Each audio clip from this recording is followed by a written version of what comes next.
अस्सलाम वालेकुम नाजरीन, मैं हूं हुमैन अनवर और आप देख रहे हैं प्रोग्राम कारोबार्स। नाजरीन, आज का जो टॉपिक है वो आम आदमी का टॉपिक है। बहुत से सवाल उठ रहे हैं क्योंकि अगर चीनी की बात करें, मुल्क की तारीख की सबसे महंगी तरीन सतह पर पहुंच चुकी हैं कीमतें। यही हाल सोने का भी है, बहुत ऊपर जा चुकी हैं। एलपीजी में 20 रुपये फ़ी किलो इजाफा कर दिया गया है। पेट्रोल का बॉम्ब एक दफ़ा फिर आवाम पर गिराया जा रहा है। और डेफिनेटली यूटिलिटी स्टोर पर जो ज़रूरियात ज़िंदगी की अशिया हैं उनकी कीमतों में भी बहुत तेज़ी से इजाफा हो रहा है। अब ये जो डेली बेसिस पे कीमतें बढ़ रही हैं, ख़ास तौर पर अगर डॉलर की बात करें, डॉलर तो बिल्कुल ही कंट्रोल में नहीं आ रहा है, 172 रुपये तक जा पहुंचा है।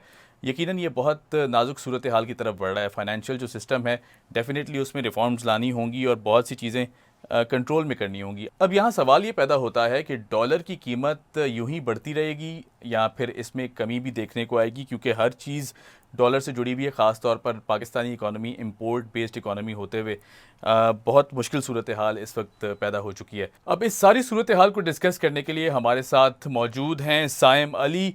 आप माहिर मुआशियात हैं, बाय प्रोफेशन बैंकर भी हैं। साइम, बहुत शुक्रिया, आपने हमारे लिए वक्त निकाला। सबसे पहले तो ये बताइएगा साइम, ये हो क्या रहा है? तब्दीली की आवाज़ें आ रही थीं, तब्दीली आ भी गई, तो ये अब गरीब आदमी किस तरह इस तब्दीली को एडजस्ट करे और किस तरह अपनी ज़िंदगी गुजारे? क्योंकि ज़ाहिर है हर चीज़ ऊपर जाती दिखाई दे रही है, कीमतें बहुत आसमान को छू रही हैं। डॉलर है कि कंट्रोल नहीं हो पा रहा। जी उमेर, थैंक यू। सो देखिए, कोविड जब आया लास्ट ईयर तो एक्सपेक्टेशंस थी कि ग्लोबल इकोनॉमी में बहुत मेजर डिस्ट्रप्शंस होंगी। जी। सो इनिशियली फोकस जब सारा था कि एक तो मेडिकल इमरजेंसी से डील करें, सेकेंडली स्टिमुलस पैकेजेस अनाउंस किए।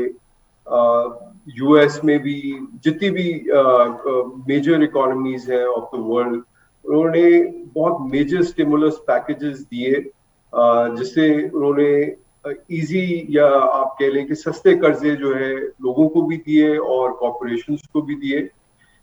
उससे फिर ये आज सिचुएशन हो रही है, उसकी रेपिकशंस आज हमें नजर आ रही है कि जब बहुत ज्यादा पैसा आप पंप करते हैं, प्रिंट कर लेते हैं पैसा और आप इकोनॉमी में पंप करते हैं, तो प्राइसेस बढ़ना शुरू हो जाती हैं। और यही आज सूरत हाल है कि ऑल्दो कोविड से हम निकल आए हैं, रिकवरी की तरफ जा रही है दुनिया, लेकिन जो इतने ज्यादा पैसे जो पंप किए हैं सेंट्रल बैंक्स और गवर्नमेंट्स, डिफरेंट गवर्नमेंट्स ने, उसकी वजह से हर चीज की कीमत बढ़ रही है। ऑयल $70 था अब लास्ट मंथ, अब हम देख रहे हैं $80 से भी ऊपर जा चुका है। सिमिलरली हम देख रहे हैं कि wheat, cotton, palm oil, sugar, इन सब की कीमतें, इन पे आग लग गई है ग्लोबली, पूरी दुनिया में। इस वक्त जो है 2011 के बाद सबसे ज्यादा कीमतें जो हम देख रहे हैं कमोडिटीज की, वो इस साल है। और ये सब लिंकअप होता है विद दी कोविड क्राइसिस जो लास्ट ईयर हुआ था। And on top of all of this एक मेजर सप्लाई कंस्ट्रेंट आ गया है।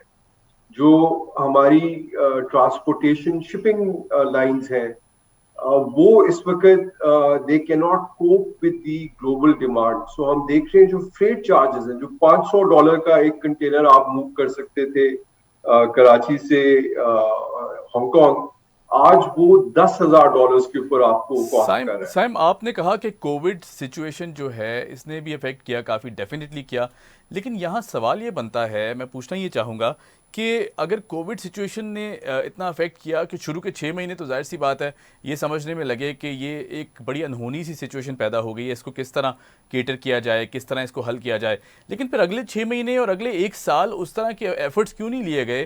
क्या हुकूमती पॉलिसीज़ को आप कमज़ोर समझते हैं या फिर कोई प्लानिंग की ही नहीं गई? सारा ध्यान हेल्थ सेक्टर की तरफ लगा दिया गया और जो बाकी तबके थे उनको निगलेक्ट कर दिया गया, ऐसा समझते हैं आप?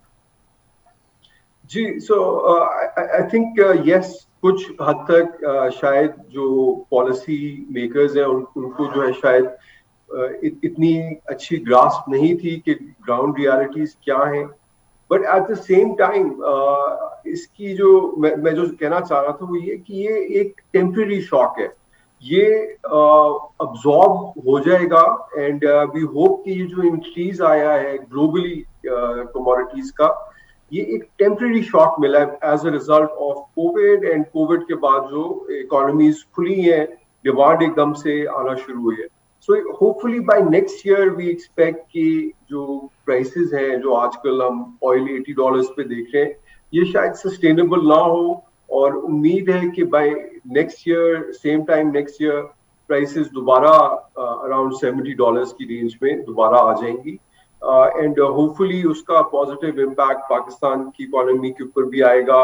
अभी हम देख रहे हैं कि हमारे पास डबल वैल्यू हो रही है, एक तो क्योंकि हम इंपोर्ट डिपेंडेंट इकोनॉमी है, सो चीजें जब महंगी होती हैं ग्लोबल मार्केट्स में तो हमें दो किस्म का हिट पड़ता है, एक तो डायरेक्ट कीमत जो बढ़ी है, दूसरा हमें हमारी एक्सचेंज रेट डिवैल्यूएशन होती है, सो हमें डबल हिट पड़ती है जब भी इंटरनेशनल कमोडिटी प्राइसेस चढ़ती हैं। But having said that I hope कि this is a temporary phenomena, ये शॉर्ट टर्म में हमें हिट कर रहा है, इन अगले 3-4 महीने भी हमें इम्पैक्ट करेगा, बट उम्मीद यही है कि ये अगले 6 महीने साल के अंदर ये चीजें नॉर्मलाइज हो जाएंगी। अच्छा, मुल्क की तारीख की अगर बात करें और देखा जाए डाउन द मेमोरी लेन तो हुकूमतें गुज़िश्ता भी काफ़ी स्ट्रगल करती रही डॉलर को सस्टेन करने में।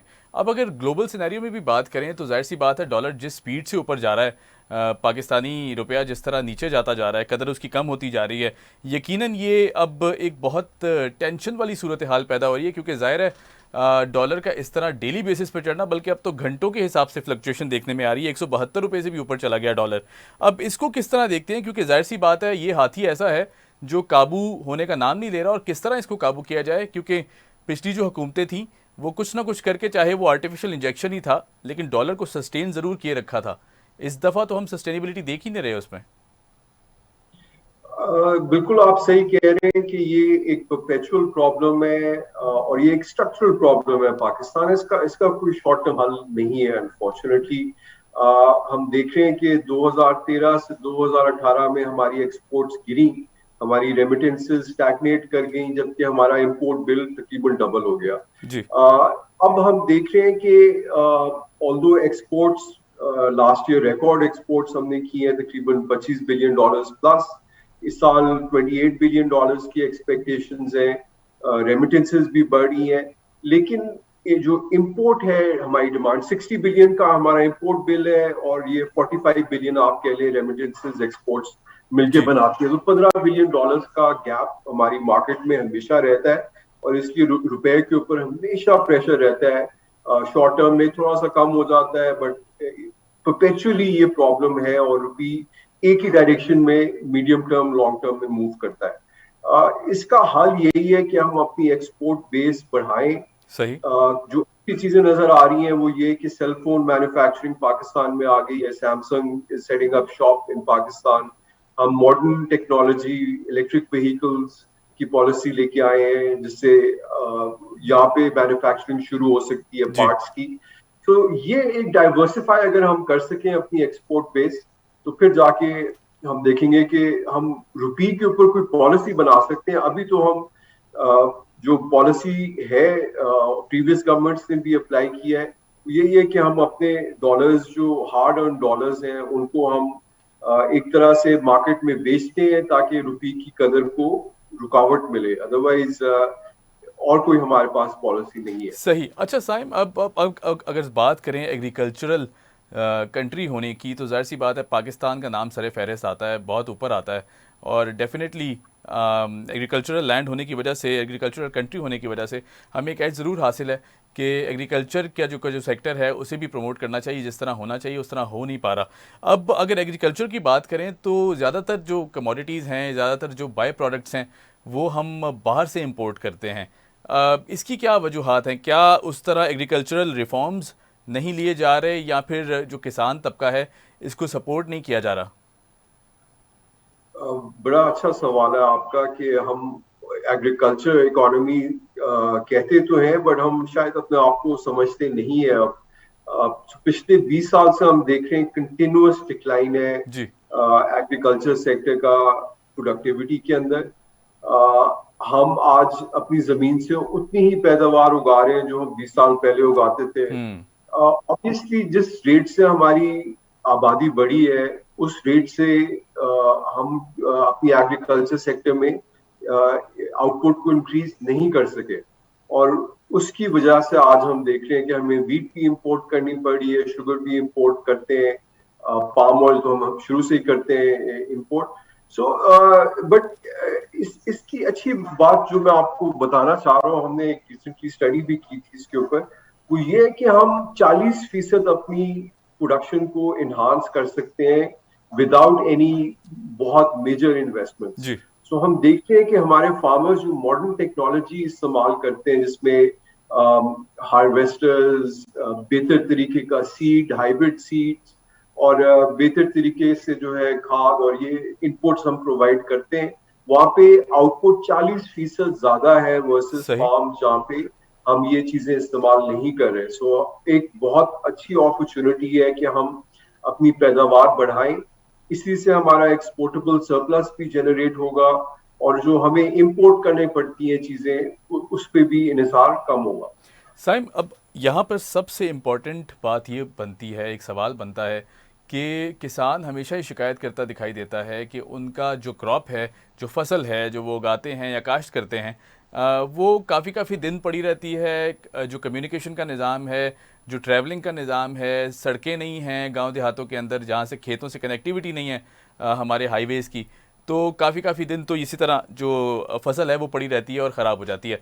अब इस चीज़ को कैटर करने के लिए काफ़ी हुकूमतों ने काम भी किया, लेकिन जाहिर सी बात है फिर वो कंट्रोवर्सीज़ का शिकार हो जाते हैं। सड़कें बनाई जाएं तो उसमें करप्शन के इल्ज़ाम निकल आते हैं। अब इसको किस तरह कैटर किया जा सकता है, क्योंकि ज़ाहिर है कम्युनिकेशन का निज़ाम नहीं होगा तो किसान की जो फसल है वो तो इसी तरह ख़राब होती रहेगी, और किस तरह हम एग्रीकल्चरल लैंड में आगे बढ़ेंगे होने की हैसियत से। जी, बहुत अच्छा आपने पॉइंट किया है, बिकॉज हम देखते हैं कि 15 से 20% जो भी हमारा फार्मर उगाता जी है वो प्रोडक्ट जाया हो जाता है before it reaches the market. Right ये पोस्ट हार्वेस्ट लॉसेस जो है बाकी दुनिया में इतने हाई नहीं है जितने पाकिस्तान के अंदर है। सो जो हम चीजें उगा भी रहे हैं वो भी हम जाया कर रहे हैं, और इसके लिए ऑब्वियसली इन्वेस्टमेंट्स की जरूरत है। कोल्ड स्टोरेज फैसिलिटीज, क्वालिटी जो है जो लेबोरेटरीज है to check the quality standards, जी जी बेहतर तरीके का सीड, ये सब चीजें हम देख रहे हैं कि गवर्नमेंट बातें कर रही है, बट अभी तक कोई खातिर खा हमने पेशरफ्त नहीं देखी इस साइलोज जी स्टोरेज फैसिलिटीज इसकी तरफ जाए। जो एक पॉजिटिव चीज हुई है वो ये कि एक कंपनी खोली है नेमत कोलैटरल के नाम से। ओके इसके जरिए ये इलेक्ट्रॉनिक वेयर हाउस रिसीट्स का निजाम लेके आए हैं, which is a very positive development. Right इससे ये होगा, इंसेंटिव होगा फार्मर के पास कि वो अपनी जो आउटपुट है या प्रोडक्शन है वो जो है वेयर हाउस में स्टोर करे, रिसीट जो मिलेगी उसके अगेंस्ट उसको नया लोन मिलेगा बैंक से, और वो अपनी अगली कास्ट के लिए जो है वो पैसे इस्तेमाल कर सकता है। राइट इस तरह जो है हमारी जाया भी नहीं होंगी आउटपुट, जो फार्म आउटपुट है वो भी सेफ रहेगा वेयर हाउस के अंदर, और उसी के अगेंस्ट फार्मर को भी फायदा है कि वो अपनी अगली जो फसल है उसके लिए जो है वो कर्जा भी ले सकता है, सस्ता कर्जा ले सकता है, एंड जो है प्रोडक्ट वो मार्केट तक भी एक बेहतर कीमत में पहुंच पहुंचा जाएगी। सकता है। सही तो ये एक पॉजिटिव डेवलपमेंट है, बट अगेन बहुत स्मॉल स्केल पे है अभी। सही। अच्छा साइम, आपने जिक्र किया कि किसान को जाहिर सी बात है ये इन सारी चीज़ों की ज़रूरत होती है। अब अगर किसान से कनेक्टेड ही आवाम की बात कर लें तो ज़ाहिर है आवाम बहुत परेशान है। एलपीजी की कीमत ऊपर चली गई, चीनी की कीमत बढ़ गई है, आटे की कीमत में इजाफा हो चुका है, पेट्रोल का बॉम्ब फिर गिरने जा रहा है। लफ्ज़ इजाफा जो है ना वो हर चीज़ में सुनाई दे रहा है, और ज़ाहिर है आवाम परेशान है कि इतने इजाफे के बाद जो सैलरीज़ हैं, जो एक आम आदमी अपनी तनख्वाह लेता है या कमाता है, वो तो उस तरह कभी नहीं बढ़ाई जाती, ना उनमें कोई इस तरह का ट्रेंड देखा जाता है। अब किस तरह गुजारा होगा, क्योंकि ज़ाहिर है बहुत परेशानी है, लिमिटेड रिसोर्सेज हैं, आम आदमी बच्चों को पढ़ाए या फिर घर चलाए या फिर घर के रेंट दे, क्योंकि ज़्यादातर आवाम भी रेंट पे रहती है। देखिए ये एक बहुत मुश्किल सवाल है। जी प्रॉब्लम्स तो है, इन्फ्लेशन भी है, ऑल्दो पाकिस्तान में शायद इन्फ्लेशन अभी 8% के करीब है, बाकी दुनिया में हम देख रहे हैं कि ये 5-6% के करीब है। सो बाकी दुनिया से ज्यादा महंगाई है यहाँ जी पे। पर दूसरी तरफ आप ये देखें कि गाड़ियों की डिमांड 6 महीने इंतजार कर रहे हैं लोग, इतने पैसे हैं कि वो एग्जैक्टली गाड़ियां जी जी। बुक किए जा रहे हैं। दूसरी तरफ आप हाउसिंग मार्केट उठा के देख लें, कीमतें पिछले 2 साल में कहां से कहां बल्कि पहुंच ये चुकी है। आपने आपने बड़ा अच्छा जिक्र किया। जो 6 6 महीने का वेट है, इनफैक्ट गवर्नमेंट को अब ये स्टेट बैंक को ये पॉलिसी लाना पड़ी कि लीजिंग बंद की जाए, ताकि जो एक इनफ्लो है गाड़ियों का, वो तो रुक ही नहीं रहा, बहुत ज़्यादा हो गया। जी, सो इसका मतलब ये है कि दोनों, एक एक तरफ हम देख रहे हैं कि बहुत ज्यादा पैसा है लोगों के पास, उनको और वो खर्च करना चाहते हैं वो पैसा। दूसरी तरफ हम देख रहे हैं कि जो मिडिल इनकम हाउस होल्ड्स हैं और जो गरीब तबका है, उनके लिए मुश्किलात पैदा हो रही हैं ऑब्वियसली महंगाई की वजह से। सो एक कोहेरेंट पॉलिसी की जरूरत है कि टारगेटेड सब्सिडीज पे जाएं। ये नहीं कि साइम को भी सब्सिडी मिल रही है पेट्रोल जी। के ऊपर और गैस के ऊपर, और जो घर में काम करते हैं उनको भी उतनी ही सब्सिडी मिल रही है। सो एक बेहतर निजाम चाहिए हमें कि जो लोग जो वाकई इफेक्ट हो रहे हैं उन तक किस तरह गवर्नमेंट जो है सब्सिडी साइम प्रोवाइड कर सकती साइम है। आपने सब्सिडी का जिक्र किया, बहुत ज़बरदस्त बात है। डेफिनेटली सब्सिडी होनी चाहिए। मैं आपसे ये पूछना चाहूँगा कि क्या हुकूमत जिस सिनेरियो में इस वक्त खड़ी हुई है, ज़ाहिर सी बात है हेल्थ सर्विसेज को लेके बहुत ज़्यादा प्रेशर है, ख़र्चे बहुत बढ़ चुके हैं, फिर जो डेट सर्विसिंग है वो भी हमें मुश्किल सूरत हाल दिखाई देती है, और इस वक्त जो कैश रिजर्व्स हैं वो भी डेफिनेटली बहुत अजीब सी सिचुएशन में है। क्या कहेंगे, क्या इस सिचुएशन में हुकूमत कोई सब्सिडी देना या आवाम को रिलीफ देना अफोर्ड करती है? मैं तो कहूंगा हुकूमत बहुत ज्यादा पैसे सब्सिडी में देती है, बट वो इफिशिएंटली इस्तेमाल नहीं हो रहे। जिस तरह मैंने मेंशन किया कि हमारे बिजली के बिलों में सब्सिडी है, मुझे भी उतनी ही सब्सिडी मिल रही है जितनी कि मे जी। बी एक गरीब घराने को मिलती होगी। सो शायद बेहतर तरीके से टारगेट करने की जरूरत है कि जो हकदार है उसको ज्यादा अमाउंट हुकूमत दे सके, सही। इंस्टेड ऑफ एक ब्लैंकेट सब्सिडी। अब आप पेट्रोल की कीमत कम करेंगे या कम रखने की कोशिश करेंगे तो उसका जो है फायदा मुझे भी हो रहा है, जी। हालांकि मुझे जरूरत नहीं है उसकी। और जो गरीब घराने हैं उनको भी शायद फायदा होगा, बट इतना नहीं जितना कि मुझे होगा, क्योंकि मैं शायद ज्यादा गाड़ी चलाता हूँ या ज्यादा सही। पेट्रोल इस्तेमाल करता हूँ। राइट। सो एक बेहतर तरीका हमें चाहिए कि गवर्नमेंट टारगेट कर सके सब्सिडीज को एंड उन लोगों तक पहुंचा सके जिनको इसकी जरूरत है। हैविंग सेड दैट, मैं एक और चीज जो हाईलाइट जी करना चाहूंगा कि इस वक्त बहुत ज्यादा सब्सिडी गवर्नमेंट दे रही है। सो पेट्रोल और डीजल की अगर हम बात करें, ऑल्दो रिकॉर्ड लेवल पे है, 122 रुपए के ऊपर पेट्रोल है, बट अगर आप बाकी दुनिया में देखें तो ये वहां पे टैक्सेस इतने ज्यादा हैं, 200 रुपए तक पेट्रोल आपको मिलेगा अगर आप जी। जी बांग्लादेश या इंडिया में जाके देखते हैं। सो एक तरह से वो भी सब्सिडी है। 72% ऑफ जितने भी हमारे इलेक्ट्रिक कंज्यूमर्स हैं, पावर कंज्यूमर्स हैं, छोटा घराना हो बड़ा घराना हो, सब सब्सिडी दे रहे हैं। गैस के ऊपर जी। हुकूमत सब्सिडी दे रही है, 4 4 सेंट के ऊपर वो बेचती है लोकल मार्केट में। इंटरनेशनल प्राइस इस वक्त 24 सेंट के ऊपर पहुंच चुकी है। सो आप खुद सोच लें कि ये क्या सस्टेनेबल है हुकूमत के लिए कि वो पैसे जो एक लिमिटेड रिसोर्स है उनके पास, उसको इस तरह इस्तेमाल करे या एक बेहतर तरीके से टारगेटेड सब्सिडी की तरफ जाए। जी। सही। अच्छा साइम, अब यहाँ पे एक सवाल ये करना चाहूँगा, क्योंकि मुल्क का ज़्यादातर हिस्सा जो है वो ग्रे इकोनॉमी में है, टैक्स नेट में नहीं आता, क्योंकि ज़ाहिर है जो टैक्स पेयर्स हैं उनकी तादाद भी बहुत लिमिटेड है, और हर दफ़ा एफबीआर यही कहता दिखाई देता है कि जी ज़्यादा से ज़्यादा टैक्स नेट में आएँ तो डेफिनेटली मुल्क के जो सिचुएशन है वो बेहतर हो सकती है, फाइनेंशियल हालात बेहतर हो सकते हैं। लेकिन यहाँ सवाल ये पैदा होता है कि सेल्स टैक्स की मद में भी तो गरीब बहुत सारा टैक्स दे रहा है ना, क्यों उसको मराद नहीं मिलती, क्यों उसको अच्छी सड़कें नहीं मिलती? गाड़ियों के अगर टैक्स की बात करें तो वो तो हर इंसान ख़रीदो फरोख्त के वक्त डेफिनेटली पे करता ही करता है। ये बड़ा अच्छा आपने पॉइंट रेज किया है कि टैक्स तो हर कोई देता ही है। इवेंचुअली इनडायरेक्ट टैक्सेशन, आप कोई किसी दुकान से कुछ खरीदें, आप जी। पेट्रोल डलवाएं, कुछ भी, आप अपना फोन चार्ज करें, सब चीजों के ऊपर जो है टैक्स लगा हुआ है। सो ये कहना कि जी लोग टैक्स नहीं देते, ये भी एक तरह से शायद गलत इंप्रेशन जाता है। राइट, फाइल जो ठीक है। लोग करते हैं वो बहुत बहुत महदूद एक नंबर है।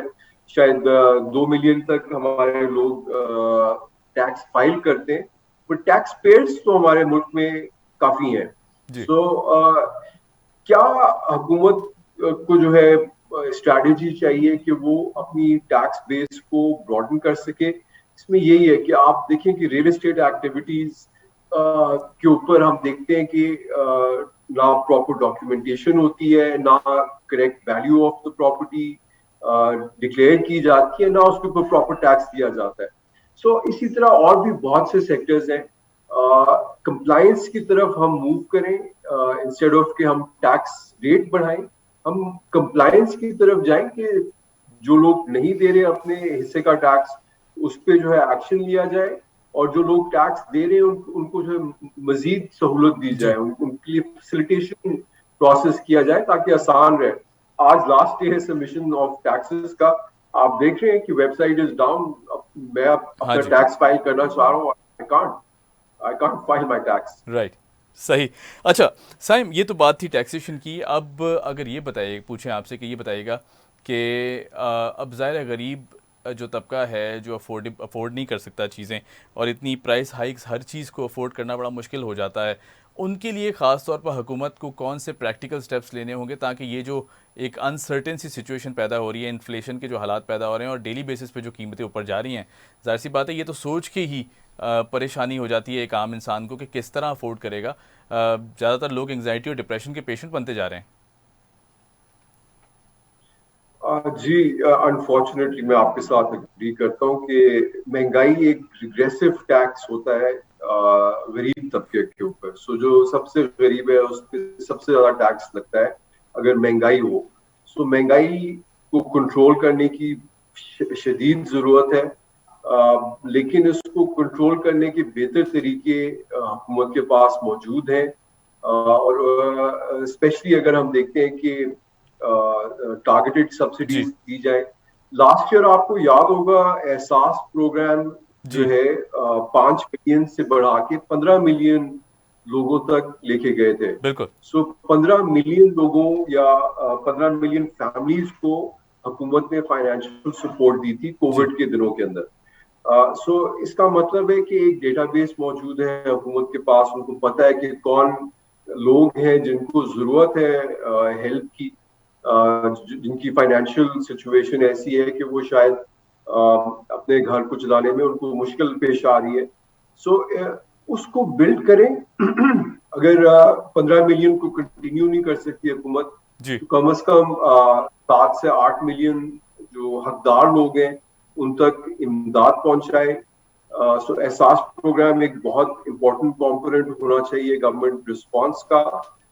सेकेंडली हम देख रहे हैं कि हुकूमत ने ये आसान कर्ज कामयाब जवान और ये कामयाब पाकिस्तान प्रोग्राम लॉन्च करने लगे, जिसमें जी, आप जी, देख रहे हैं कि ये विदाउट मार्कअप, जीरो मार्कअप के ऊपर ये लोन्स प्रोवाइड करेंगे टू टू द पीपल।